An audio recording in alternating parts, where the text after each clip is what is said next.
बिहार की राजनीति और लालू परिवार से जुड़ी एक बेहद भावुक और चर्चित खबर इस वक्त सामने आई है, जहां लालू प्रसाद यादव के नाती और रोहिणी आचार्य के बेटे आदित्य ने मिलिट्री ज्वाइन की है। आदित्य रोहिणी आचार्य के छोटे बेटे हैं और उनकी उम्र 18 साल बताई गई है। रोहिणी आचार्य ने खुद सोशल मीडिया पर यह जानकारी साझा करते हुए लिखा है कि प्री यूनिवर्सिटी की पढ़ाई पूरी करने के बाद अब आदित्य बेसिक मिलिट्री ट्रेनिंग के लिए रवाना हो रहे हैं। इस मौके की तस्वीर और वीडियो भी रोहिणी आचार्य ने अपने सभी सोशल मीडिया प्लेटफॉर्म पर शेयर की है, जो सिंगापुर एयरपोर्ट की बताई जा रही है। तस्वीर में रोहिणी आचार्य अपने पति के साथ बेटे आदित्य को सी ऑफ करने पहुंची हैं और वीडियो में आदित्य फ्लाइट पकड़ने के लिए आगे बढ़ते नजर आ रहे हैं।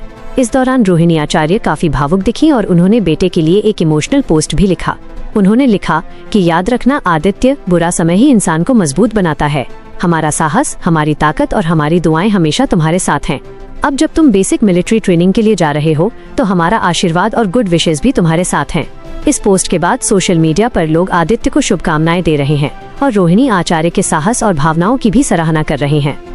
लेकिन ये खबर सिर्फ एक माँ और बेटे की भावनाओं तक सीमित नहीं है, बल्कि इसके पीछे लालू परिवार की अंदरूनी राजनीति और रिश्तों की कड़वाहट की पूरी कहानी भी जुड़ी हुई है।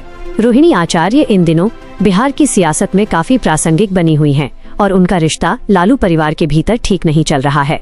तेजस्वी यादव से विवाद के बाद रोहिणी आचार्य पटना और बिहार छोड़कर चली गई थीं और इसके बाद वो वापस नहीं लौटी। उन्होंने साफ शब्दों में कहा था कि अब वह राबड़ी आवास नहीं जाएंगी और उनका तेजस्वी यादव से रिश्ता खत्म हो चुका है। रोहिणी आचार्य ने मीडिया और सोशल मीडिया के जरिए ये भी कहा था कि तेजस्वी के साथ उनकी लड़ाई के दौरान उनके पिता लालू प्रसाद यादव, मां राबड़ी देवी और बहनों को बहुत दुख हुआ और ये सब देखकर उनका दिल टूट गया। उन्होंने ये भी आरोप लगाया कि तेजस्वी यादव के दो करीबी संजय यादव और रमीज खान की वजह से पार्टी और परिवार की स्थिति खराब हुई है और हार की जिम्मेदारी इन्हीं लोगों को लेनी चाहिए। रोहिणी आचार्य ने यहाँ तक लिख दिया कि वो अपने परिवार का त्याग कर रही हैं और अब मायके से भी नाता तोड़ रही हैं। हालांकि इसके बावजूद वो कई बार सोशल मीडिया पर आरजेडी और लालू परिवार के पक्ष में बातें रखती नजर आती हैं। रोहिणी आचार्य पहले भी तब सुर्खियों में आई थीं जब उन्होंने अपने पिता लालू प्रसाद यादव को किडनी दान दी थी और उस वक्त पूरे देश में उनकी जमकर तारीफ हुई थी। सत्ता पक्ष हो या विपक्ष, हर किसी ने उन्हें एक आदर्श बेटी बताया था।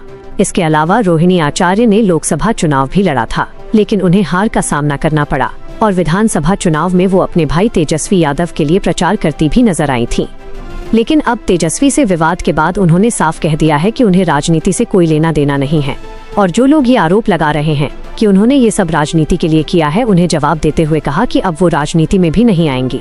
ऐसे समय में जब रोहिणी आचार्य अपने जीवन के सबसे कठिन दौर से गुजर रही हैं, बेटे आदित्य को मिलिट्री ट्रेनिंग के लिए भेजना उनके लिए बेहद भावुक क्षण है और यही वजह है कि उनकी ये पोस्ट और तस्वीरें लोगों के दिल को छू रही हैं।